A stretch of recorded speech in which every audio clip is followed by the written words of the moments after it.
오늘이 이제 2024년도 11월의 마지막 주일이더라고요.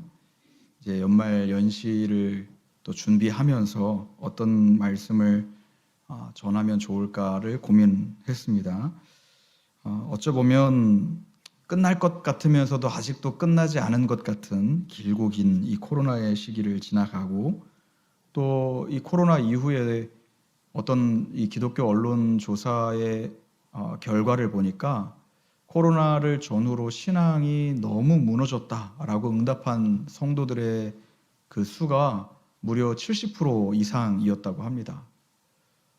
이 길고 길었던 이 시기를 지나가면서 어쩌보면 우리가 한 번도 경험해 보지 못했던 고립과 단절과 또 여러 불편한 것들, 질병의 위기, 위협들 뿐만 아니라 연말 연시를 앞두고 또 한 해를 돌아보면 관계에서부터 오는 상처, 그리고 이제 또 다음 주에 총회가 또 있지 않습니까? 총회를 준비하면서 부담감과 또 여러 가지 관계에 대한 얽히고 설킨 이런 것들을 돌아볼 때 한 해가 이 마무리되는 시점에서 주님께서 우리에게 어떤 말씀을 주시고자 할까를 묵상을 하다가 어느 순간에 감동을 주시기를, 우리의 상황과 우리의 형편이 어떠할지라도 변함없이 택하신 백성들을 향하여 부어주시는 예수님의 마음, 그 마음에 대해서 전해야겠다라는 생각이 들었습니다. 오늘 설교의 주제도 그와 같습니다. 오늘 말씀을 통해서 우리의 모든 상황과 형편에서도 불구하고 변함없이 부어주시는 이 예수님의 마음, 특별히 그 사랑과 자비와 긍휼하신 그 마음에 위로와 소망을 얻으시는 귀한 시간 되시기를 바랍니다. 복음서의 말씀을 살펴보면 예수님께서 자비와 또 사랑을 베푸신 사건들이 많이 기록되어 있습니다. 왜 주님께서는 고아와 과부와 나그네들을 찾아다니시면서 복음을 전하셨습니까? 왜 주님께서는 병들고 귀신 들린 자들을 찾아다니시면서 그들을 만져주십니까? 주님의 자비와 긍휼의 마음이 그 마음의 중심으로부터 쏟아졌기 때문입니다. 사랑하는 백성들이 그 질병으로 고통받고 죄로 인하여서 억눌려 있고 상황과 형편으로 인하여 답답해하고 있고 사탄의 권세에 사로잡혀서 신음하고 있는 모습을 바라보시면서 그 마음속으로부터 솟구치는 자비와 긍휼을 억누르실 수가 없었던 것이죠. 주님은 우리처럼 겉과 속이 다른 삶을 사시지 않았습니다. 주님이 보이신 모든 삶의 형태들은 그분의 마음이 어떠한지를 보여주고 있습니다. 바로 불쌍히 여기시는 마음이죠. 긍휼과 자비의 마음입니다. 우리는 복음서 안에서 이러한 주님의 모습들을 곳곳에서 발견할 수 있는데요. 대표적으로 마태복음 8장을 보면 예수님께서 산상보훈 말씀을 마치시고 산에서 내려오실 때 나병 환자가 주님을 찾아와서 구합니다. 2절을 보시면 주여 원하시거든 저를 깨끗하게 하실 수 있습니다. 이때 주님께서는 어떤 행동을 취하십니까? 그의 간구에 1절 고민하시지 않습니다.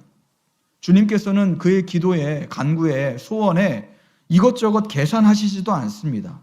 예수님은 그의 마음의 소원을 듣자마자 즉시 손을 내밀어 그를 만지시니 내가 원하노니 깨끗함을 받으라 라고 말씀합니다. 나병 환자는 주님의 마음, 그 가장 깊은 소원에 대해서 묻습니다. 주님께서 지금 원하시는 것이 무엇입니까? 만일 주님께서 내가 깨끗하게 되기를 바라시는 것이라면 저는 그것이 능히 이루어질 줄 믿습니다. 이 신앙의 고백이었습니다. 예수님은 그의 마음의 소원을 들으시고는 즉각 그를 고쳐주심으로써 자신의 마음속으로부터 깊은 소원이 이 환자를 향한 긍휼히 여기는 마음임을 보여주셨다라는 것이죠. 마태복음 9장을 보면 예수님께서 배를 타시고 가버나움에 가십니다. 이때에 중풍병자들을 짊어진 친구들이 찾아옵니다. 그들은 이 친구, 중풍병으로 인하여 괴로워하는 이 동료를 침상에 뉘어서 주님께 들고서 찾아왔습니다마는 너무 많은 인파가 몰리자 어떻게 하기를 선택합니까? 집에 지붕을 뚫고 그 지붕을 구멍을 내어서 구멍으로부터 이 친구를 내립니다. 그러면서 그들이 진정 주님께 이 환자가 고침받기를 간구하는 마음으로 나가가죠. 그런데 그들이 원하는 것을 미처 주님께 이르기도 전에 9장 2절을 보면 주님께서 먼저 말씀하십니다. 예수께서 그들의 믿음을 보시고 중풍병자에게 이르되 작은 자야 안심하라 내 죄사함을 받았느니라 라고 말씀합니다. 그들이 마음의 소원을 주님 앞에 아뢰기도 전에 주님께서 먼저 확신과 위로와 안도의 말씀으로 찾아가셨다는 거죠. 이 환자를 향한 긍휼히 여기시는 주님의 마음이 결과로 나타났다라는 것입니다. 오늘 우리가 함께 봉독한 본문의 말씀을 보시면 주님께서는 수많은 도시들과 마을들을 다니시면서 그분을 바라보기 위해서 모인 무리들을 바라보시고 불쌍히 여기십니다. 이는 모인 무리들이 목자 없는 양같이 고생하며 기진함을 보셨기 때문이라고 말씀하고 있죠. 사랑하는 자기 백성들이 의지할 곳이 없이 이리저리 방황하면서 괴로워하는 모습을 보는 순간 주님의 긍휼과 자비가 그 마음속으로부터 폭발하듯이 터져나와서 이것을 억누를 방법이 없었던 겁니다. 불쌍히 여기지 않고서는 견디실 수가 없었던 거죠. 이후로도 주님의 공생의 사역 동안에 주님의 자비와 긍휼은 멈추지 않으십니다. 마태복음 14장 14절 말씀을 보시면 제가 몇 군데의 말씀을 읽어드릴 텐데 공통적으로 등장하는 이 표현이 뭔지 한번 찾아보시길 바랍니다. 14절에 보시면 예수께서 나오사 큰 무리를 보시고 불쌍히 여기사 그 중에 있는 병자를 고쳐주시니라 라고 말씀합니다. 주님께서는 그 샘솟는 긍휼로 병자들을 고치십니다. 또한 마태복음 15장 32절에서는 예수께서 제자들을 불러 이르시되 내가 무리를 불쌍히 여기노라. 그들이 나와 함께 있은지 이미 사흘임에 먹을 것이 없도다. 길에서 기진할까 하여 굶겨 보내지 못하겠노라 라고 말씀합니다.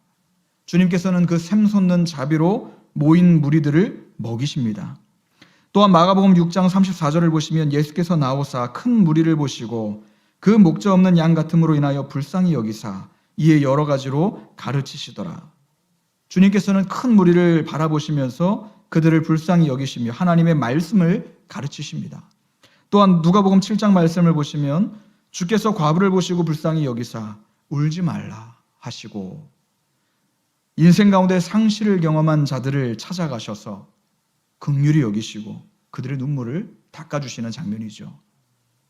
여기서 등장한 공통적인 표현이 뭔지 혹시 발견하셨습니까?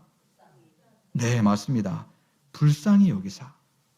그런데 여러분, 이 기본적인 의미는 사람의 창자를 가리키는 단어입니다. 당시 고대 이스라엘 사람들은 사람의 마음의 중심이 창자에 있다라고 믿었습니다. 그래서 불쌍히 누군가를 여긴다라고 할 때 창자가 끊어지는 것 같은 아픔을 이 동일시 여기는 것이죠. 사람의 깊은 내면에서부터 우러나오는 것, 이것을 가리키는 표현이었습니다. 마치 내 창자가 끊어지는 것 같은 이 고통으로, 마치 내 속에서 뭔가 폭발하여서 내가 이것을 표출하지 않고서는 견딜 수 없는 심정으로 그와 같이 불쌍히 여기셨다라는 것이죠. 주님께서는 고난받는 그분의 백성을 바라보시면서 마음 깊은 곳으로부터 터져나오는 연민과 긍휼과 자비를 느끼십니다. 그 감정들이 차곡차곡 쌓이기 시작하다가 이제는 도저히 억누를 수가 없어서 감출 수가 없어서 이제는 폭발하듯이 쏟아져 나오는 거예요. 그 긍휼하심이 주님을 움직이게 만들었습니다. 그 자비하심이 놀라운 치유를 이끌어내었습니다. 그 불쌍히 여기심이 놀라운 회복을 이끌어내셨다라는 것이죠. 또한 성경을 보면 주님께서 눈물을 흘리신 사건이 딱 2번 등장합니다. 2번 모두 주님 자신의 어떤 비참한 운명 때문에 혹은 자신이 겪어야 할 앞으로의 그 십자가형이 너무나 괴로우니까 흘리신 게 아니었습니다. 주님의 그 눈물은 다른 대상을 위한 눈물이었습니다. 한 번은 누가복음 19장에 기록된 것처럼 예루살렘에 임하게 될 그 멸망을 바라보시면서 예루살렘을 향한 눈물이었고, 또 다른 하나는 요한복음 11장에 기록된 것처럼 세상을 떠난 나사로를 향한 슬픔의 눈물이었습니다. 이로 미루어 볼 때 주님의 가장 큰 슬픔은 뭐였을까요? 그것은 바로 택하신 백성들의 고통이었습니다. 무엇이 주님의 마음을 흔들어서 눈물을 흘리게 만들었습니까? 이는 택한 백성들의 눈물 때문이었습니다. 다시 말해서 하나님의 백성들이 괴로워할 때 주님께서도 괴로워하셨습니다. 신자들이 눈물을 흘릴 때 주님도 함께 눈물을 흘리신다라는 것이죠. 복음서에 기록된 주님의 일생들을 돌아보시길 바랍니다. 주님은 도덕적으로 불결하고 혐오스러운 자들, 사회적으로 비난받던 자들, 용서할 수도 없고 용서받아서도 안 되는 그런 일말의 자격도 없는 자들을 찾아가셔서 그들의 처지와 형편을 공감해 주시고 그들의 삶을 이해하십니다. 그런데 그것만으로 그치지 않습니다. 우리 주님께서는 그들에게 아주 자연스럽게 다가가십니다. 그들과 어울리시고 죄인들과 함께 유하시며 그들과 함께 식사를 나누시고 그들의 아픔을 자신의 아픔으로, 그들의 상실을 자신의 상실로, 그들의 괴로움을 자신의 괴로움으로 받아들이십니다. 이를 지켜보면서 종교 지도자들은 주님을 가리켜 죄인의 친구다라고 조롱하지 않았습니까? 그러나 여러분, 우리 예수님께서 진정 죄인의 친구라는 이 칭호에 어울릴 법한 분이십니까? 그렇지 않습니다. 우리 주님은 메시아입니다. 구약에서부터 그토록 강조되었던, 예언되어 왔던 기름 부음 받은 자, 바로 예수님이죠. 예수님께서는 모든 예언들을 이루실 분입니다.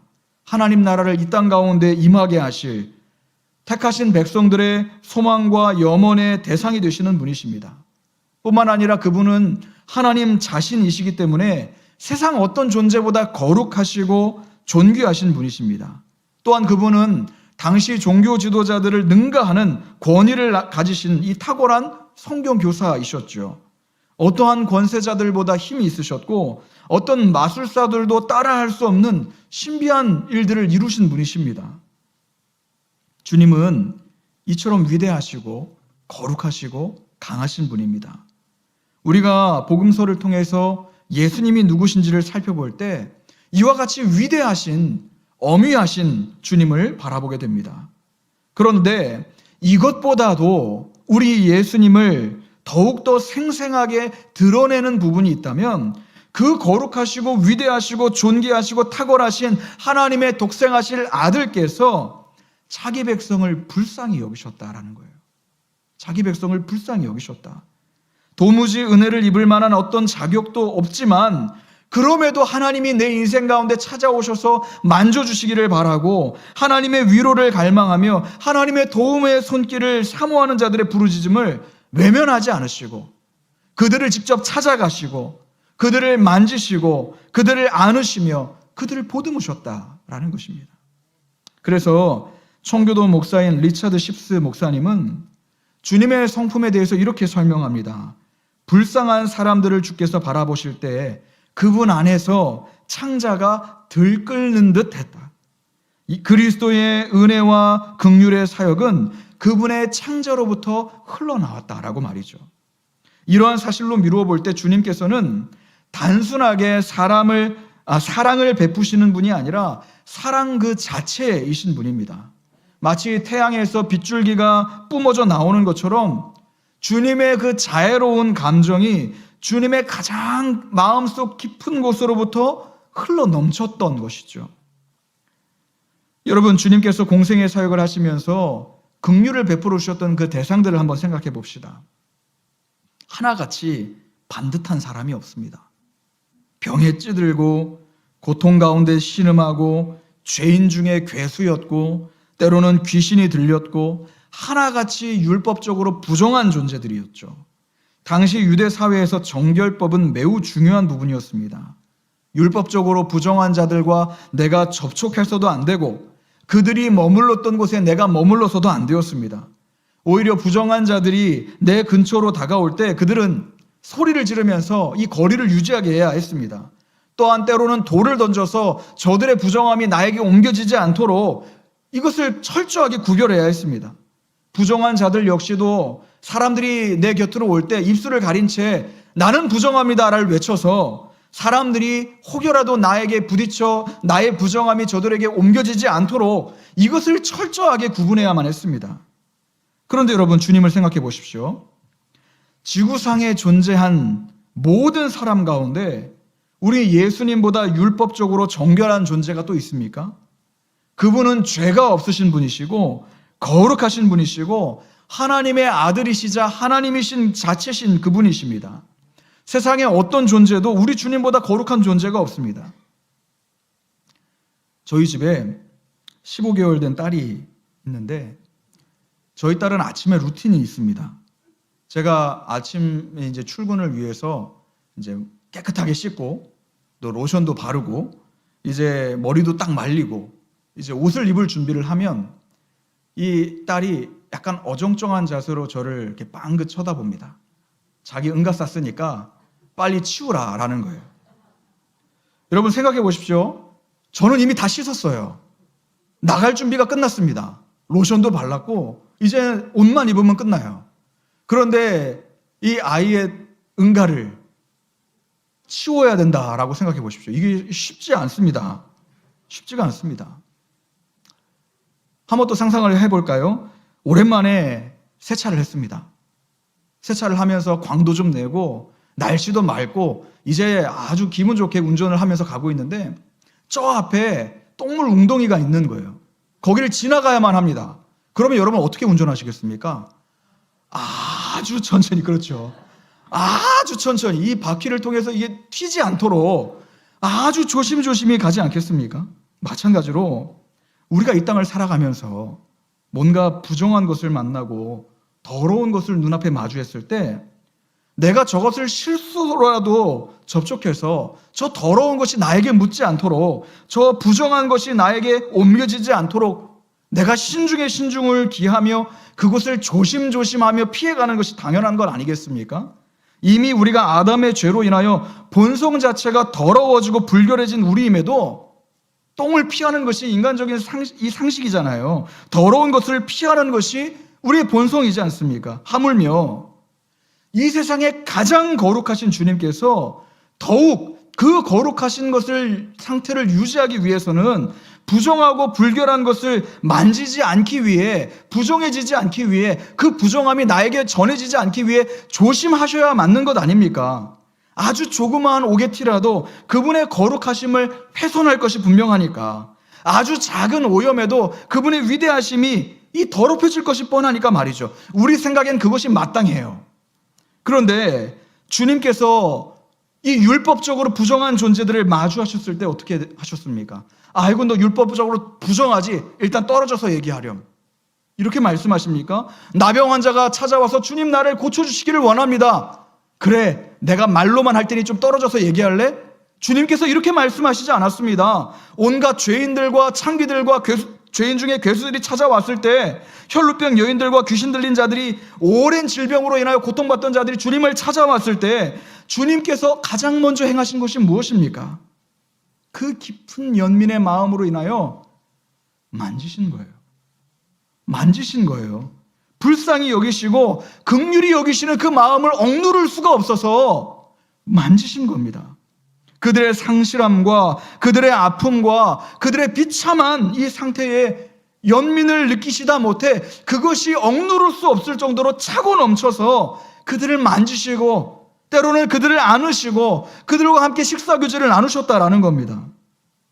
우리 주님은 그들의 비참한 상태에 그저 공감하는 것으로 그치지 않았습니다. 야, 많이 아팠겠다. 아, 그랬구나. 이걸로 끝나지 않으셨다라는 거예요. 주님은 그 터져나오는 자비와 긍휼로 만지시는 데까지 나아갔다. 여러분, 혹시 옛날에 한때 우리나라에서도 프리허그 운동이 일어났던 거 혹시 기억하십니까? 어디 이제 사람들 많은 이 번화가 백화점 앞과 같은 곳에서 뭐 이렇게 프리허그라는 이 팻말을 써붙여 놓고 그냥 지나가는 사람들을 한 번씩 안아주는 거예요. 근데 이 단순했던 운동에 엄청나게 많은 사람들이 긍정적인 에너지를 얻습니다.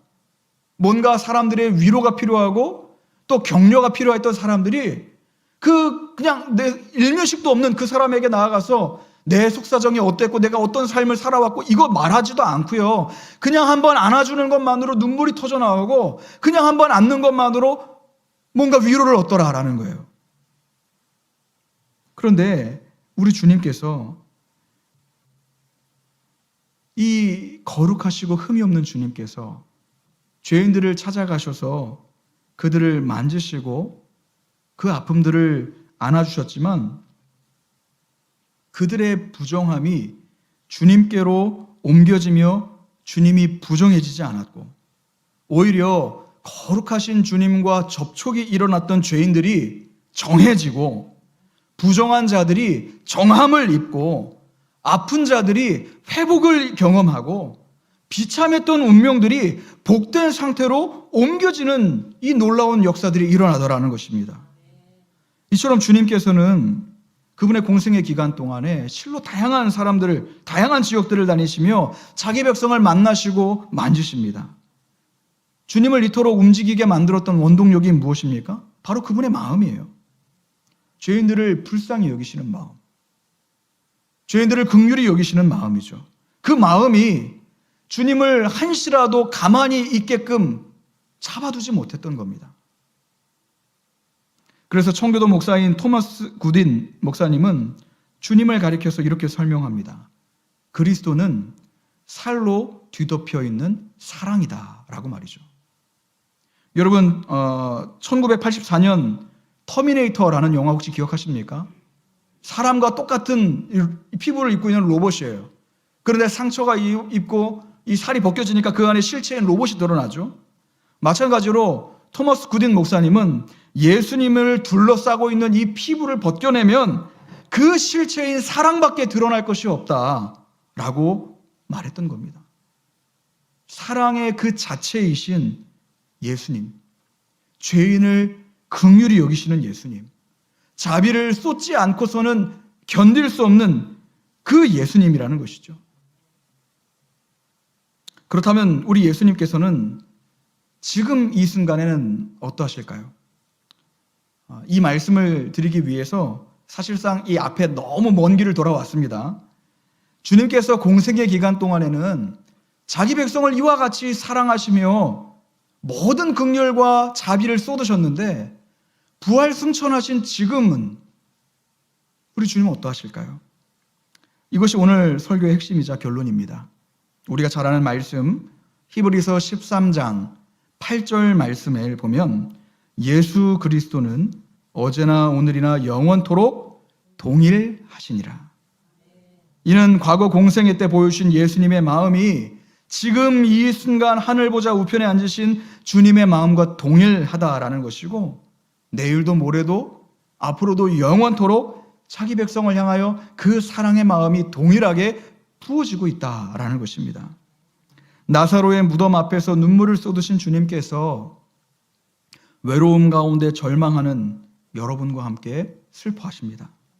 손을 내미셔서 나병 환자를 만지셨던 예수님께서 인생 가운데 온갖 오해와 갈등과 마찰로 얼룩진 우리의 상처를 그분의 팔로 감싸 안으십니다.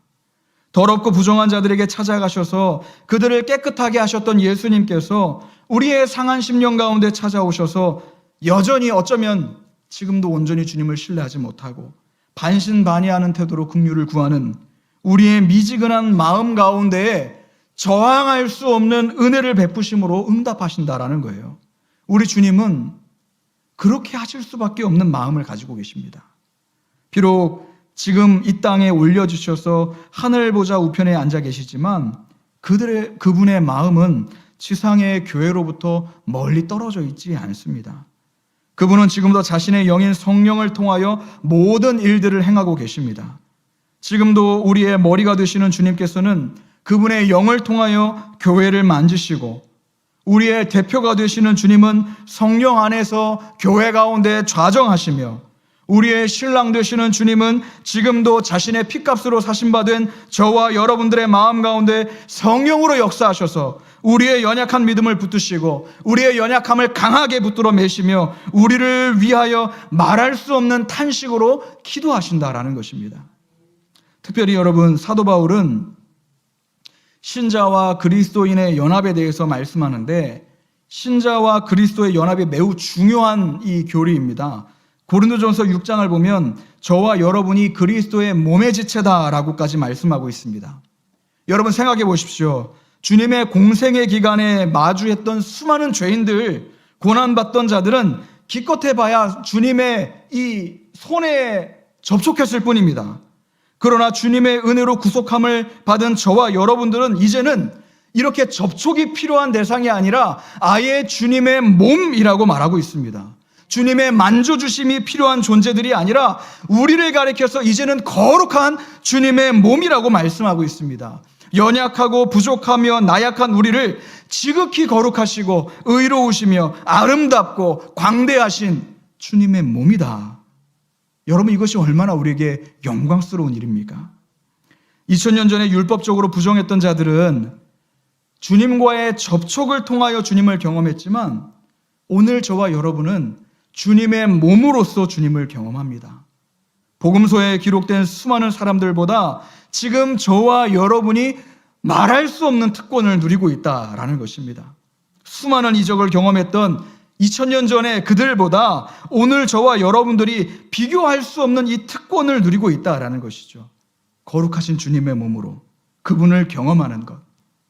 그리스도의 영이 거하시는 전으로서 성령의 어루만지심을 날마다 누리는 것 말입니다. 사랑하는 주님께서 연약한 자기 백성을 향한 불붙는 심정으로 돌아보시고 긍휼히 여기시고 자비를 쏟으시고 불쌍히 여기시는 그 마음으로 2000년 전에 온갖 부정하고 불결했던 죄인들을 어루만지셨던 그 주님께서 오늘 똑같은 심정으로 저와 여러분들을 긍휼히 여기십니다. 오늘 이 자리 저와 여러분들을 동일하게 자비를 쏟으십니다. 그 이유가 무엇입니까? 택하신 백성들을 향하여 긍휼과 자비를 쏟으시는 것이 바로 주님의 마음이기 때문이며 더 나아가 이 자리에 저와 여러분, 우리가 바로 주님의 몸이기 때문입니다. 한 해를 돌아볼 때 때로는 하나님의 말씀보다 세상의 말에 더 귀를 기울였고 하나님의 지혜가 아닌 악인들의 꾀를 더 따라왔고 의인의 길에 서기보다는 악인들의 길에 서기를 즐겼으며 겸손하게 주님을 섬기기보다는 오만한 자의 자리에 앉기를 원했던 우리의 모습 아니었습니까? 때로는 인생 가운데 찾아오는 여러 가지 일들로 지치고 고나며 넘어지고 쉽게 포기하고 완악하여서 쉽게 주님의 길을 벗어나고 길이 아닌 곳에서 헤매고 방황하다가 기진하며 괴로워했던 우리의 모습 아니었습니까? 그러나 자비와 긍휼의 주님께서는 이처럼 미련한 우리를 결코 홀로 내버려 두시지 않으시고 우리의 어떠함에도 불구하고 변함없이 그분의 마음을 자기 백성에게 쏟고 계십니다. 주님께서는 사랑의 본체이시기 때문에, 그리고 저와 여러분의 머리가 되시기 때문이죠. 따라서 여러분, 한 해가 저물어가는 이 시점에 다시 한번 주님의 사랑과 긍휼의 마음을 깨달으시기를 바랍니다. 지난 날 동안 얼마나 괴롭고 외로웠는지 앞에 서 있는 저는 몰라도 우리 주님은 아십니다. 지난 날 얼마나 곤고하고 기진했는지 내가 차마 남에게 말은 못했어도 우리 주님은 아십니다. 지난 날 내가 얼마나 비참하고 힘겨웠는지 내 친척들은 몰라도, 내 형제들은 몰라도 우리 주님은 아십니다. 우리의 기진한 마음, 우리의 상한 심령, 우리의 곤고하고 외로운 마음을 주님은 아십니다. 그리고 우리를 향하신 그분의 마음을 물 붓듯이 쏟으십니다. 주님은 사랑이시기 때문에, 그리고 우리가 주님의 몸이기 때문입니다. 그러므로 여러분이 가지신 모든 괴로움과 아픔들을 가지고 주님 앞에 나아갑시다. 주님이 싸매실 것이고 주님이 치료하실 것이며 주님이 회복시키시고 주님이 만지실 것입니다. 한 해를 마무리하는 시점에서 이와 같이 주님의 사랑을 더욱더 깨달아 회복과 치유와 또 위로를 경험하시는 이 자리 모든 성도 여러분들 되시기를 주님의 이름으로 축원합니다.